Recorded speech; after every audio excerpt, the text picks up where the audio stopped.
महाभारत का युद्ध और अर्जुन की अनोखी प्रेरणा तारांकन।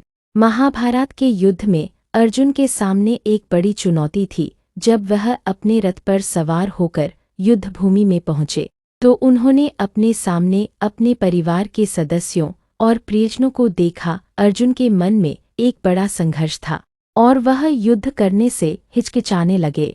उनके मित्र और सारथी भगवान श्री कृष्ण ने अर्जुन की इस स्थिति को समझा और उन्हें समझाने का प्रयास किया। भगवान कृष्ण ने कहा, अर्जुन, तुम्हारा कर्तव्य है कि तुम अपने धर्म और न्याय के लिए लड़ो, तुम्हें अपने धर्म परिवार के सदस्यों के लिए नहीं। लेकिन अर्जुन को यह समझना मुश्किल हो रहा था। तब भगवान कृष्ण ने उन्हें एक अनोखी बात कही, अर्जुन, तुम्हें अपने शत्रुओं को नहीं देखना है, बल्कि तुम्हें अपने लक्ष्य को देखना है। तुम्हारा लक्ष्य है न्याय और धर्म की स्थापना करना।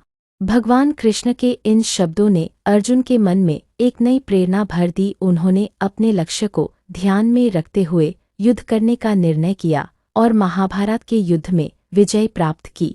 आज के समय में भी हमें अपने लक्ष्यों को ध्यान में रखते हुए अपने कर्तव्यों का पालन करना होता है। हमें अपने शत्रुओं या चुनौतियों को देखकर हताश नहीं होना चाहिए, बल्कि हमें अपने लक्ष्यों को प्राप्त करने के लिए निरंतर प्रयास करना चाहिए। तारांकन निष्कर्ष। तारांकन महाभारत के युद्ध की यह कहानी हमें सिखाती है कि हमें अपने लक्ष्यों को ध्यान में रखते हुए अपने कर्तव्यों का पालन करना चाहिए। हमें अपने शत्रुओं या चुनौतियों को देखकर हताश नहीं होना चाहिए, बल्कि हमें अपने लक्ष्यों को प्राप्त करने के लिए निरंतर प्रयास करना चाहिए। भगवान कृष्ण के शब्दों में युद्ध करना नहीं, बल्कि अपने लक्ष्य को प्राप्त करना है।